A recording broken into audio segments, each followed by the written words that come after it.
Bienvenue dans les podcasts de l'Oasis à Morges.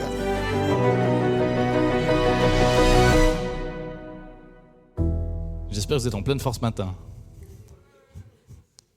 Petite vidéo d'intro, peut-être qu'un grand nombre de vous l'ont déjà vu passer. Elle a fait un peu le tour à plein d'endroits. C'était un extrait d'une chronique un peu humoristique qui avait été fait par David Castello-Lopez sur une émission de la RTS, qui présentait les montres de luxe, le fait d'avoir des montres de luxe, des montres suisses, comme un bien positionnel. Un élément pour montrer à tout le monde, dire, c'est pas le cas, elle ne vaut pas grand-chose celle-là, j'ai de l'argent, je possède des thunes, pour montrer aux autres, moi je suis bien, financièrement. Moi j'ai réussi. Aujourd'hui on va parler d'argent, on va parler de thunes, de fric, on appelle ça comme on veut. Est-ce que l'argent, c'est bien d'en avoir? C'est bien d'avoir de l'argent? Ou est-ce que c'est pas bien? Est-ce que c'est bien d'avoir de l'argent jusqu'à un certain point, puis si on en a trop, c'est mal? Puis c'est quoi avoir trop d'argent? Puis est-ce que Dieu, il aime l'argent? On peut se poser beaucoup de questions. Puis la thématique de l'argent et de Dieu et de la Bible, je pense qu'on pourrait faire un séminaire entier de plusieurs jours là-dessus. Il y a matière à parler. Mais alors pourquoi prendre ça un dimanche matin? Ça fait un certain temps que quelques personnes du conseil et puis aussi dans le groupe culte, on avait ce sujet à cœur. On s'est dit mais ce serait bien une fois d'en parler un petit peu. Et puis c'est également un sujet qui, personnellement, me travaille pas mal et nous travaille avec Marina depuis quelques temps, notamment parce qu'on a rejoint cette année l'équipe des formateurs qui donnent la formation au mariage de la Ligue pour la lecture de la Bible.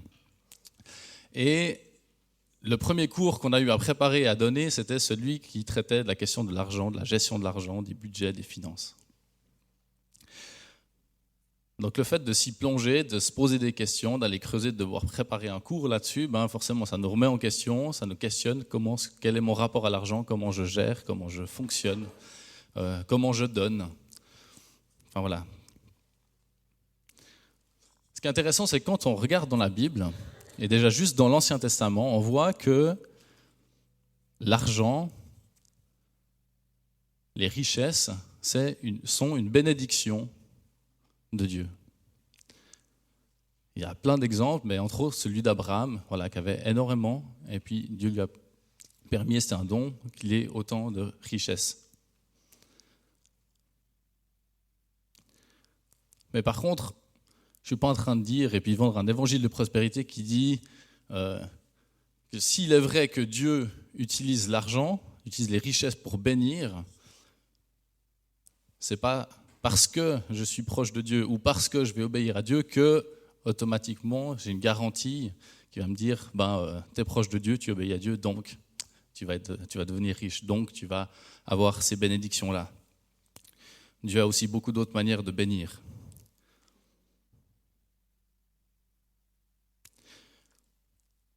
Et surtout, la richesse ne doit pas devenir un but en soi. C'est une bénédiction, mais ça ne doit pas devenir un but. Et dans le sermon sur la montagne, Jésus il parle à la foule, il dit en Matthieu 6, 24, « Personne ne peut servir deux maîtres. En effet, ou bien il détestera l'un et aimera l'autre, ou bien il sera fidèle à l'un et il méprisera l'autre. Vous ne pouvez pas servir à la fois Dieu et Mammon. » Dans plusieurs traductions, plusieurs versions, il est écrit « Vous ne pouvez pas servir à la fois Dieu et l'argent. » Mais même si certaines versions ils mettent argent avec un A majuscule comme pour personnifier un peu l'argent, c'est une traduction qui manque un tout petit peu de quelque chose. Parce que le texte n'est pas en train d'opposer Dieu et l'argent en disant il y a Dieu d'un côté qui est bien puis il y a l'argent qui est de l'autre côté qui est mal. Il est en train de dire c'est Dieu qui doit être notre maître. Et puis il ne peut pas y avoir un deuxième maître. Et qui est Mammon? Mammon, c'est une divinité araméenne, c'est un symbole de richesse comme fondement du bonheur de la vie. C'est une forme d'idolâtrie finalement de l'argent, de ce que l'argent peut offrir comme sécurité face aux peurs qu'on peut avoir, peur du manque, peur de la mort, peur, enfin voilà, et puis qu'on s'attache aux richesses pour se donner sécurité. Et dans la petite vidéo d'introduction, on voit clairement que là Mammon, il est présent. Là c'est lui qui est maître. Et puis, la richesse devient un but en soi. Et puis, trop, c'est jamais assez. Une fois qu'on commence dans cette pente-là, généralement, c'est plus on a envie d'avoir, et puis plus on se dit qu'il faudrait en avoir plus. Mais les questions liées à l'argent ne sont pas juste des questions morales. Les questions liées à l'argent, elles sont profondément spirituelles. Et c'est entre autres ce que Jésus amènera un petit peu en plus dans le Nouveau Testament. Je ne vais pas avoir le temps de tout développer, mais l'argent a ce pouvoir, cette capacité de venir prendre possession des gens.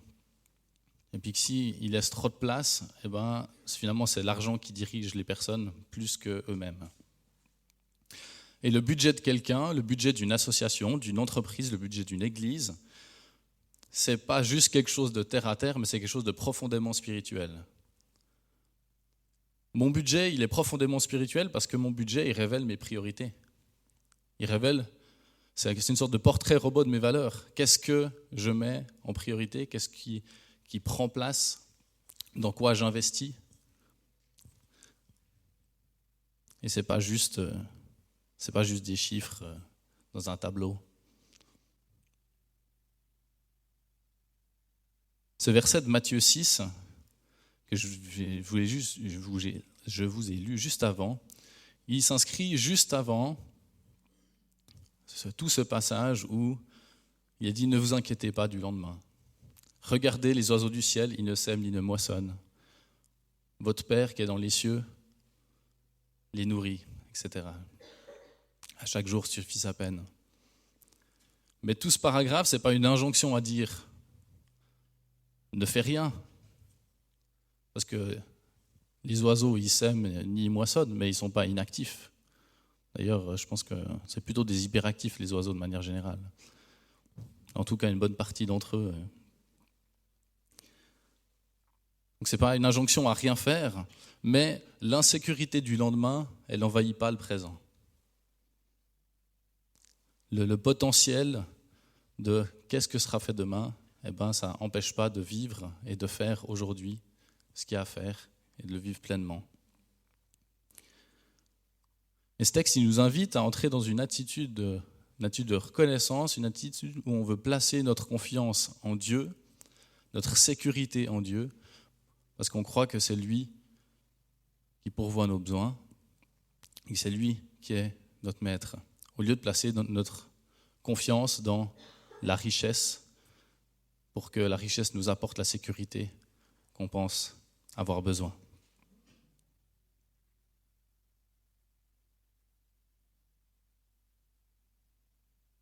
Daniel Marguerat a écrit un livre intitulé « Dieu et l'argent ». Un livre très intéressant, et puis il a été aussi invité à 2 soirées du Free College sur cette thématique. Et puis c'est des vidéos que vous pouvez retrouver, c'est disponible. Donc c'est très intéressant. Et dans les échanges, il y a une question que je trouve intéressante qu'il a dit. Il a dit, la question à se poser, c'est pas vraiment qu'est-ce que tu fais de ton argent, mais qu'est-ce que l'argent fait de toi. Pas qu'est-ce que tu fais de ton argent, mais qu'est-ce que l'argent fait de toi.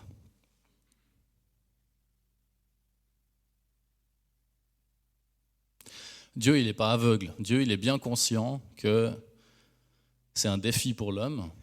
C'est un défi pour l'homme d'avoir une bonne gestion de son argent, de bien s'en occuper et pas d'en devenir esclave. Et lorsque Dieu il a fondé le peuple d'Israël, pour les aider à ne pas placer leur confiance dans l'argent, à ne pas devenir dépendants de ça, mais de lui faire confiance et de placer leur confiance en Dieu, il a donné cette loi sur la dîme. Qu'est-ce que la dîme ? Je vais essayer de simplifier, de faire assez court, parce que on pourrait aussi en parler très longtemps. Et d'ailleurs, il n'y a pas une seule dîme, il y a même plusieurs dîmes dans l'Ancien Testament. Mais le principe de la dîme, c'était de prendre 10% de ses revenus, 10% de ses récoltes, 10% de ce qui me permettait de vivre, de ce que mon travail me rapportait, et de le donner pour le temple, donner à la tribu des Lévites. On trouve ça dans Lévitique 27, 30, entre autres. Il y a plusieurs passages là-dessus. Mais comme il n'y avait pas une seule dîme, au final, c'était bien supérieur à 10% si on prenait sur la totalité de l'année. C'était plus que 10% de leurs revenus qui étaient donnés là. Les Lévites, la tribu des Lévites, ils étaient au service du temple. Ils n'avaient pas de terre. Ils n'avaient pas de revenus de la terre. Et donc, la dîme, c'était leur seul revenu, leur seul gagne-pain pour vivre. Mais bien qu'ils étaient au service du temple et qu'ils recevaient cet argent qui provenait de la dîme, eux aussi devaient donner la dîme sur ce qu'ils avaient reçu.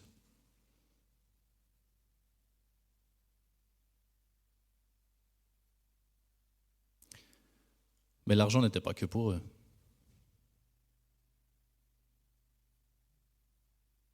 Ils étaient responsables de cet argent qu'ils recevaient pour le distribuer à cette tribu-là, mais cet argent était pour les besoins du temple, pour les fêtes sacrées, et pour aider les pauvres, aider les veuves, aider les orphelins, aider les étrangers.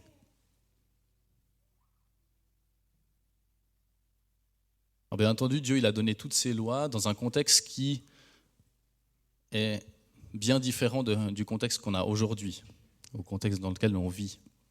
Et aujourd'hui en Suisse, on peut se dire peut-être qu'il y a une partie des prestations qui étaient fournies par les Lévites au travers de la dîme. Aujourd'hui, elles sont couvertes par l'aide sociale. Et puis l'aide sociale, elle est financée par nos impôts.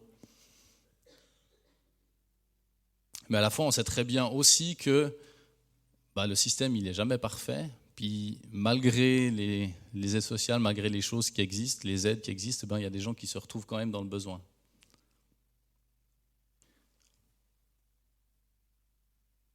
Et pour ces personnes-là, peut-être que l'Église a un rôle aussi à jouer. Ou, personnellement, je peux aussi avoir un rôle à jouer. Alors, qu'est-ce qui est juste de donner ?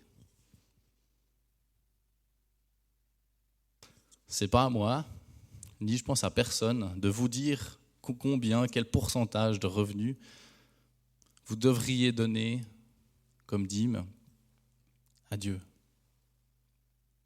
Jésus, il a d'ailleurs fermement repris les scribes et les pharisiens qui se vantaient d'un légalisme extrême de la dîme, où ils allaient jusqu'à donner la dîme des herbes aromatiques qui poussaient dans leur jardin.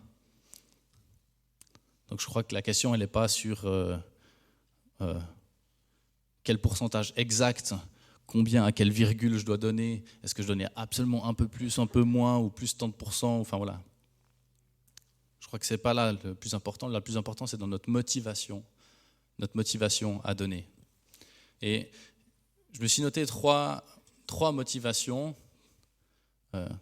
pour entrer dans c'est un peu ce processus de donner la dîme. La première, c'est la compassion envers le prochain.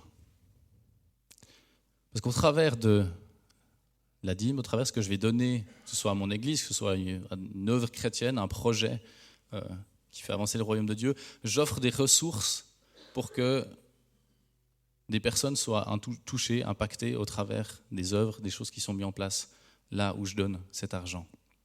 Et c'est mon prochain qui bénéficie de ce don-là.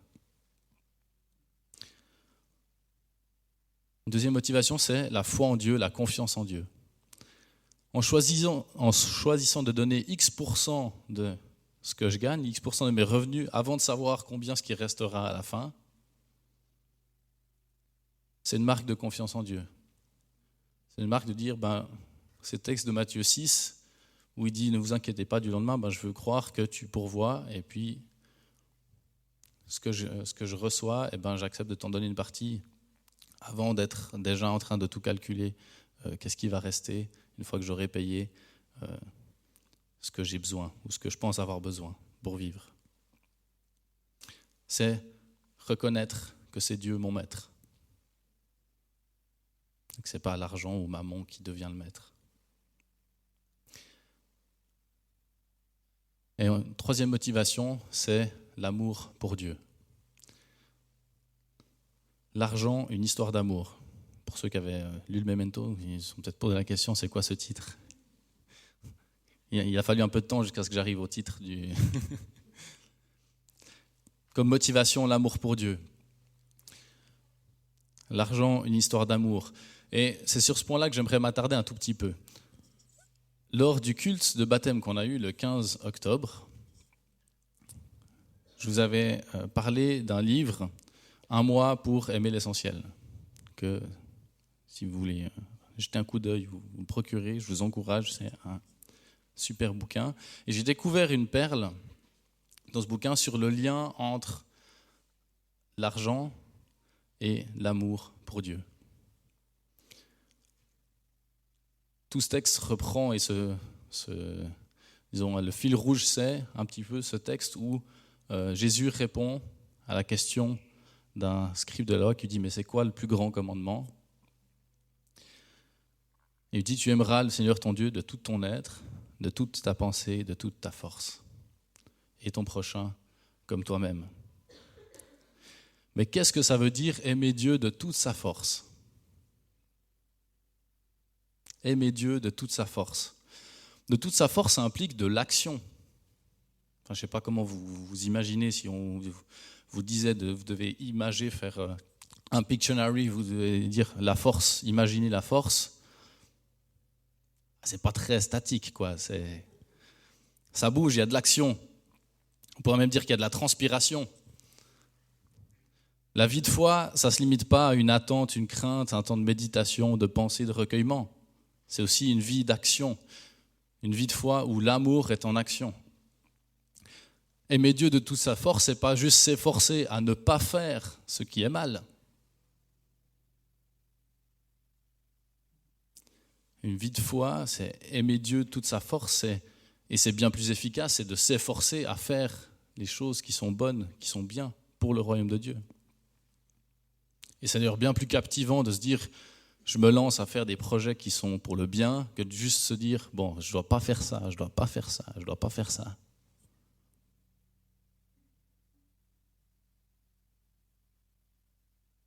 Aimer Dieu de toute sa force, c'est investir ma force, investir mon énergie dans des projets, des choses qui font grandir le royaume de Dieu.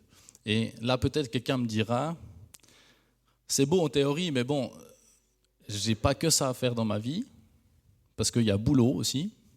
Et puis le boulot, c'est pour subvenir aux besoins de la famille. Puis je peux pas trop ne pas aller travailler. Puis quand je rentre du boulot, j'ai plus la force ou l'énergie de me lancer dans plein de projets supplémentaires. Enfin voilà. Et il n'a pas tort.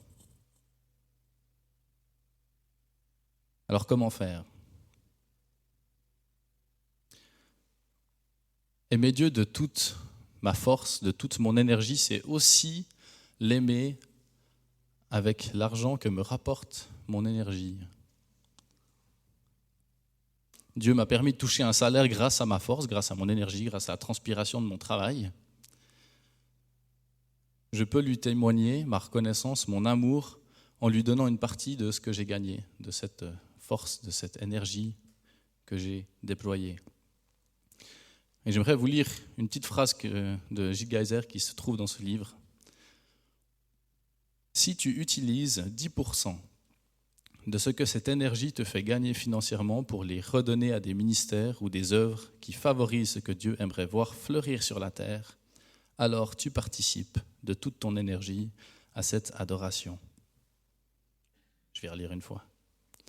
Si tu utilises 10% de cette énergie, si tu utilises 10% de ce que cette énergie te fait gagner financièrement pour les redonner à des ministères ou des œuvres qui favorisent ce que Dieu aimerait voir fleurir sur terre, alors tu participes de toute ton énergie à cette adoration.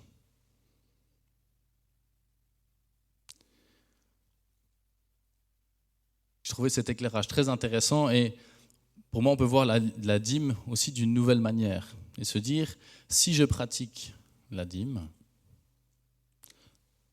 pour chaque heure payée, mon patron, que mon patron soit chrétien ou pas, croyant ou pas, ça ne changera rien. Pour chaque heure payée, mon patron investit 6 minutes de son argent pour l'avancement du royaume de Dieu et la justice de Dieu dans le monde.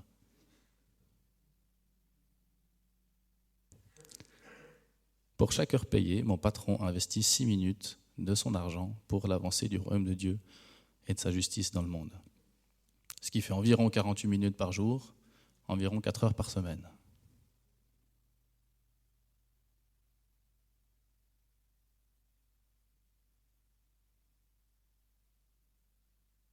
La dîme, c'est transformer mon énergie, ce que mon énergie me rapporte, pour que ça serve le royaume de Dieu. La dîme, c'est donner avec son cœur, donner par amour pour Dieu, mais pas comme un coup de foudre qui va vite disparaître, et puis qui, selon les circonstances de la vie et tout ça, voilà. On sait que le coup de foudre, ça ne dure jamais une éternité, il y en a des plus ou moins longs peut-être. La dîme, c'est donner avec son cœur, par amour pour Dieu, mais comme dans un mariage, où je m'engage. Je m'engage et je fais le choix d'aimer durablement, quelles que soient les circonstances. Et je m'engage à donner par amour, quelles que soient les circonstances.